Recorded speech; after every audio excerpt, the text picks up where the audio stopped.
সাধারণ ঘরের মেয়েরা তো আর বিছানা গরম করতে যাবে না, না পরিষ্কার হবে। এরা সব মন্ত্রীদের এদের সব বিছানা গরম করে। একদম শুনতে খুব খারাপ লাগলো, এটা বাস্তব সত্য।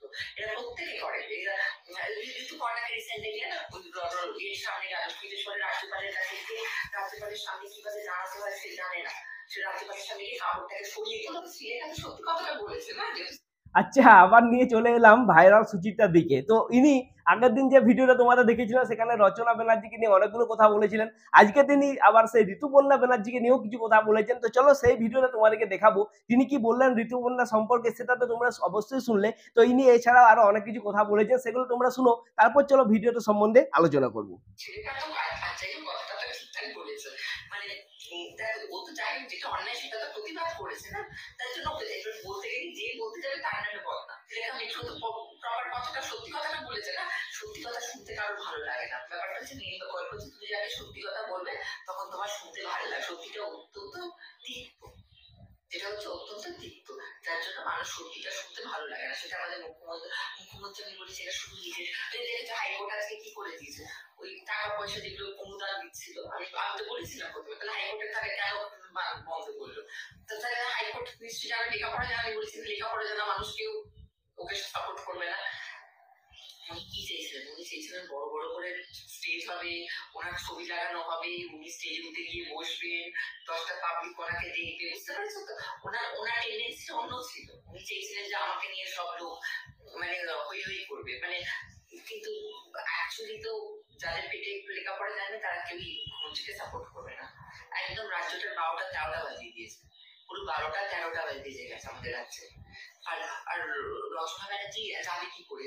রচনা ব্যানার্জি এখানে টাকা কামায়। রচনা ব্যানার্জিকে আজকে ভালো করে শোনো, রচনা ব্যানার্জি সাংসদ হয়েছে কি করে সেটা সবাই জানে। আর আমি যদি এখন বলতে চাই, নায়িকাও কিভাবে হয়েছে সবাই জানে, আর সাংসদ নায়িকা কিভাবে হয় আমি আগেও বলেছি।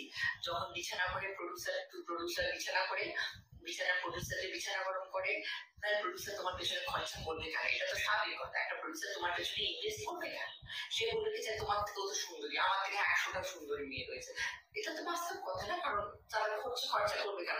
এবার এরা হচ্ছে ওই, এবার এদেরকে এবার ভালো মেয়ে তো ভালো করে মেয়ে তো এইসব কাজে লাগবে না। অ্যাকচুয়ালি নায়িকা কারা হয়? নায়িকা হচ্ছে এরা হচ্ছে সফিস্টিকেটেড প্রস্টিটিউট। আচ্ছা, বাকিটা রাখলাম, কারণ এর আগের বাকি যে পার্টটা আছে সেটা তোমরা অবশ্যই শুনেছো। এর আগে আমি একটা ভিডিও করেছিলাম। তো দেখো ইনি কি বললেন, যে লেখাপড়া জানা মানুষ কিন্তু ওনাকে সাপোর্ট করবেন না। ওনাকে বলতে এখানে অবশ্যই ইনি মমতা ব্যানার্জিকে বুঝাতে চেয়েছেন। তো তার সাথে সাথে তিনি আজকে ঋতুপর্ণাকে সম্বন্ধে, রচনা ব্যানার্জি সম্বন্ধে, আবার অনেক মানুষ সম্বন্ধে কথা বললেন, ঠিক আছে। তার সাথে সাথে এনার সম্বন্ধে যে প্রথম আমি ভিডিওটা করেছিলাম সেখানে অনেক মানুষ কিন্তু কমেন্ট করে এনাকে অনেক কিছু কথা বলেছেন। তো তোমরা কি ভাবো এনার সম্বন্ধে অবশ্যই কমেন্টে জানাও। দেখো ইনি কিন্তু এভাবেই কথা বলেন, কারণ এনার যতগুলো ভিডিও আমি দেখেছি সবেতে কিন্তু ইনি এভাবে কথা বলেছেন।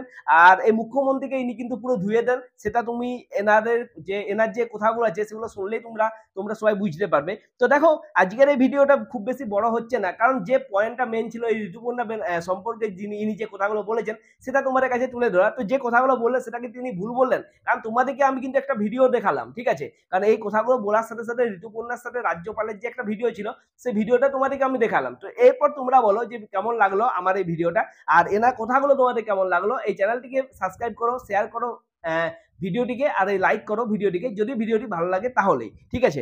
তো দেখা হচ্ছে নেক্সট ভিডিওতে। নমস্কার।